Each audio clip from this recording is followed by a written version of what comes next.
This ancestry project seeks to share my grandfather's World War II story. With the help of Ancestry.com, oral history passed on to me from my father, and reviewing his military records, here is his story. Dennis J. O'Neill was born in Detroit, Michigan in 1924 to Irish immigrant parents. My grandfather was the oldest of 3 boys in a family of 8 Irish rugrats. Raised in the Irish Catholic tradition, he was baptized at historic St. Anne's Church in Detroit's Corktown.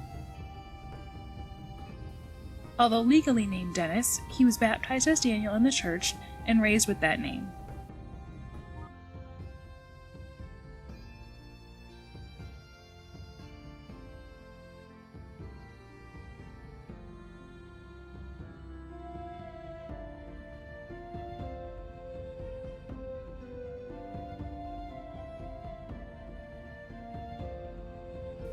He attended St. Leo's Grade School and later St. Teresa of Avila High School in Detroit.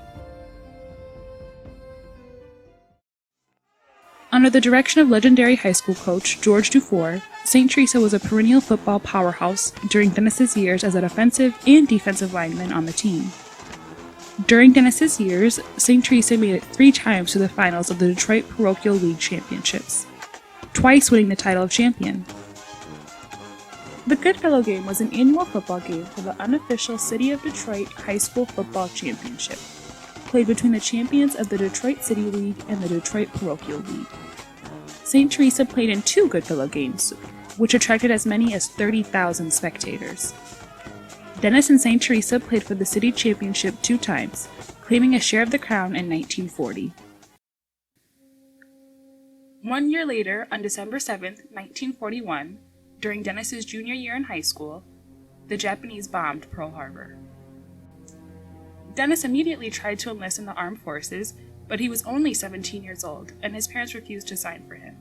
In the middle of his senior year in high school, after turning 18, he signed up with the United States Marine Corps. When he was late getting home from school that day, his mother was angry at Dennis for being late and was scolding him.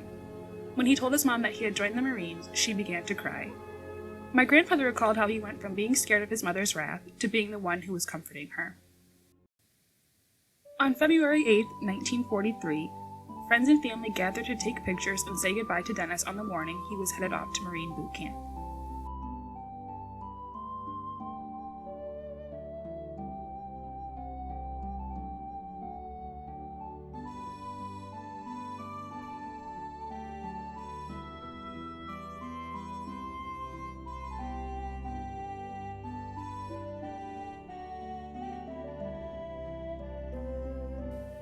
This was the last time Dennis would ever see his father.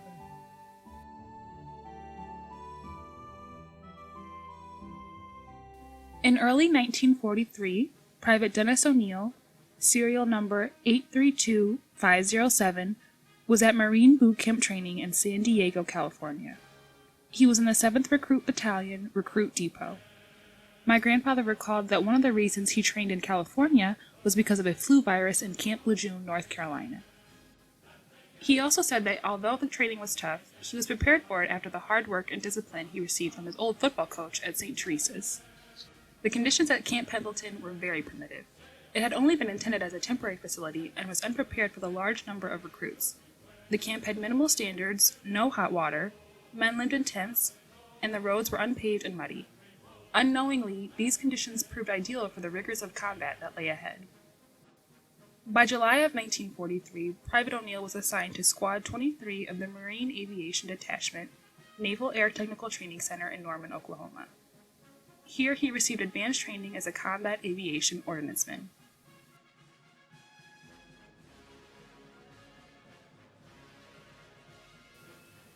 While in Norman, Private O'Neill went to a mobile recording studio and cut a message for his parents and family.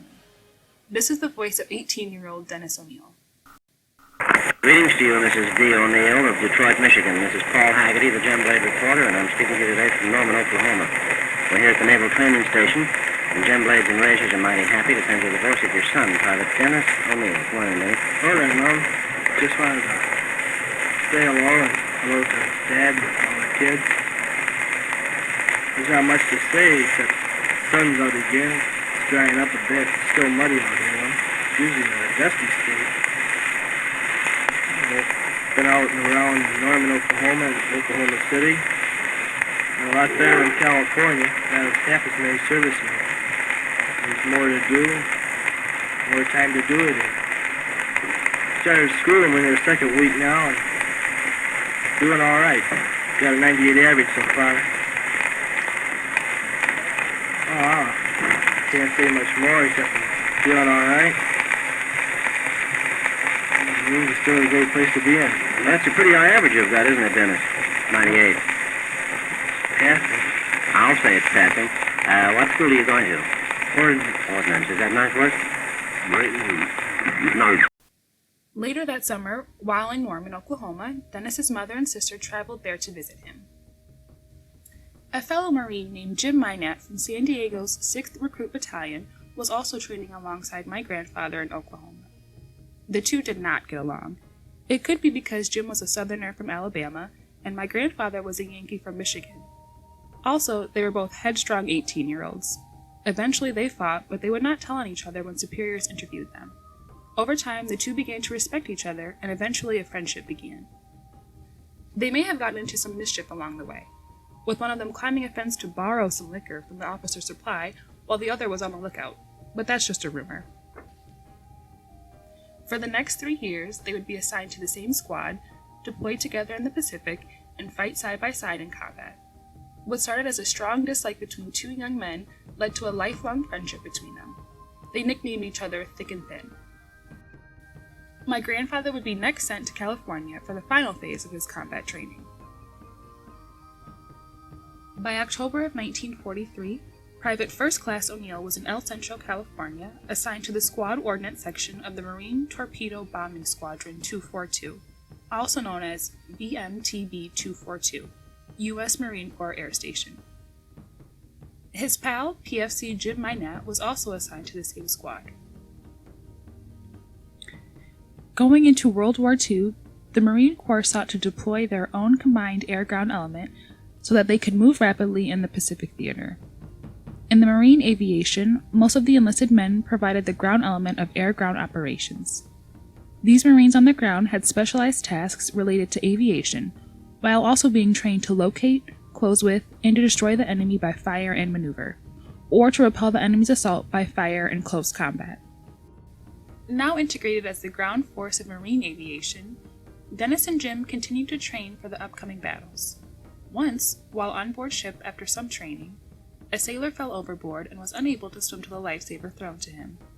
My grandfather ended up in the ocean swimming the lifesaver to the sailor. My grandfather was nominated for a commendation for helping the sailor to safety. However, my grandfather claims he was merely looking over the side of the ship, and after a bunch of men rushed to see what was happening, it caused him to lose his balance and he fell in. Luckily, my grandfather knew how to swim. On Christmas Eve of 1943, the VMTB 242 received their orders for battle in the Pacific campaign. On January 13, 1944, Corporal Dennis O'Neill and the VMTB 242 embarked aboard the USS Kitcombe Bay from San Diego, California. They were at sea for 25 days, en route to the Marshall Islands, where they would begin island hopping toward Japan. As part of the 4th Marine Division, this would mark the only time a Marine division went straight into combat directly following training. Their first big challenge was the Battle of Saipan, which began on June 15, 1944. The Marines suffered nearly 6,000 casualties, but succeeded in taking the island by July 9th. Over 40,000 Japanese were killed during this battle.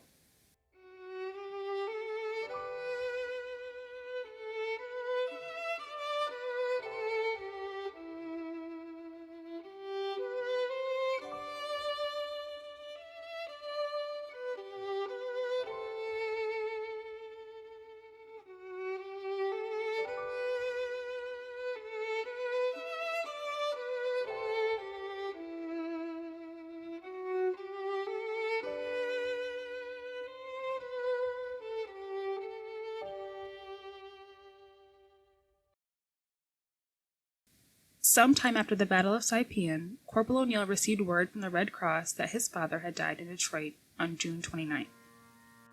Detroit, Michigan. This is Paul Haggerty, the Gemblade reporter, speaking to you tonight from Norman, Oklahoma. We're here at the Naval Training Station, and with the compliments of gem blades and razors, we're happy to send you the voice of your son, Private Dennis O'Neill. Hello, Mom and Dad. Took this opportunity to make a record again, say hello to you. Last time I made a record, it was raining pretty hard. That was Mother's Day. Oh, today it's pretty hot, but it looks like rain again. Oh, there's not much to say except still like the Marines. And getting along fine. I dropped about 3 points in my average in school, but don't make much difference. Still up there.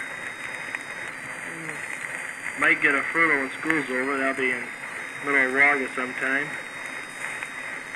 Too bad to hear that Jack Barron's got pneumonia. I hope he gets better soon. Keep me posted. And how's Jimmy? Is he still like the Navy? The other day I met a fella down here I went to school with in the Navy. Never even knew he had joined up. Well, can't think of much more. I wish you a happy Father's Day, Dad. Say hello to the kids for me. That's about all. Well, good luck to you, Dennis.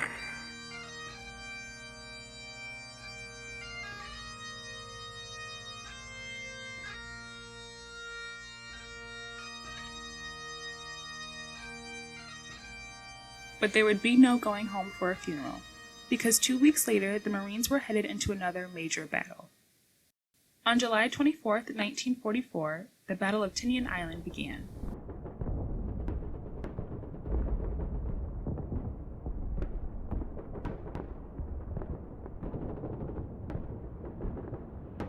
After fighting their way onto the island, the Marines endured surprise kamikaze attacks at night by the Japanese and would suffer another 2,000 casualties.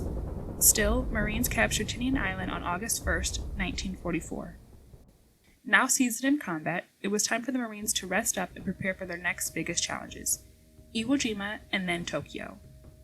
While on Tinian, my grandfather suffered a cracked pelvic bone while playing a pickup football game. This helps explain a keepsake of my grandfather's, a white leather football with the letters VMTB 242, Tinian Island Football Champions. Although he was only 19 years old, I imagine that my grandfather's high school football days must have seemed like such a long time ago to him. My grandfather healed in time for the next battle.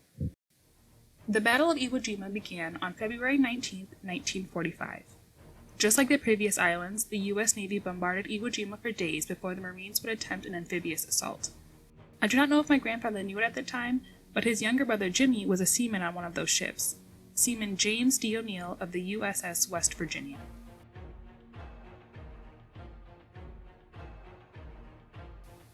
Iwo Jima proved to be a deadly battle, where death confronted life.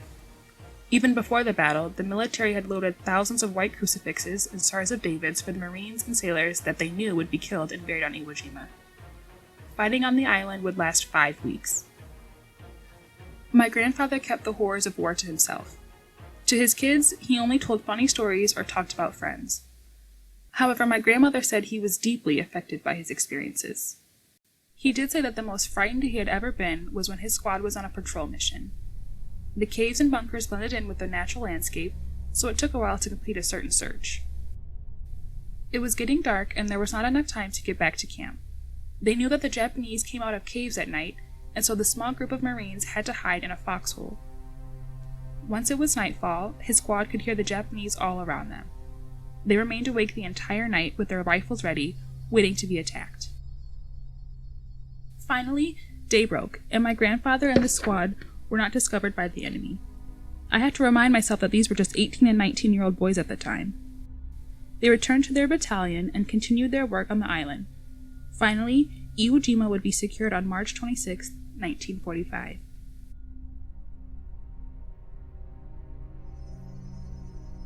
The VMTB 242 returned to the Marine Corps Air Depot Miramar in San Diego, California in April of 1945. It was time to regroup, get reinforcements, and prepare for the invasion of Japan's mainland. When Corporal O'Neill left California in January of 1944, he was one of 21 corporals in the VMTB 242. By April of 1945, he was one of 3 corporals remaining.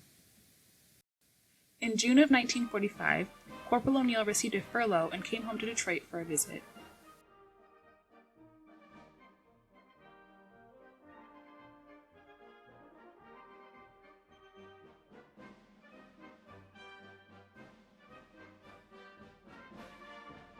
My grandfather then said goodbye to family and friends and returned to active duty. Preparing for the assault of Japan's mainland in the summer of 1945, Corporal O'Neill was somewhere between California and somewhere in the Pacific. Marine muster records for July of 1945 are not yet available. The Marines knew this would be the worst battle of all. In August of that year, the United States dropped 2 atomic bombs on Japan. On September 2, 1945, Japan unconditionally surrendered. 1 month later, in October 1945, Corporal O'Neill was attached to the Marine Operational Training Squadron 813 in Cherry Point, North Carolina. That same month, he was honorably discharged at the 10th Processing Company in Camp Lejeune, North Carolina. The VMTB 242 was deactivated on November 23, 1945. As part of his service in the VMTB 242, Corporal Dennis O'Neill received 2 Presidential Unit citations and a Navy Unit commendation. He returned to Detroit, joined the Detroit Police Department, married, and had 5 children. His World War II buddy, Jim Minette, named his only son after my grandfather.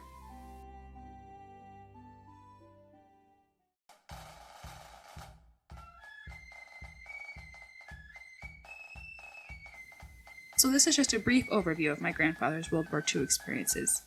I'm sure there are many other servicemen and women from that time who had similar stories.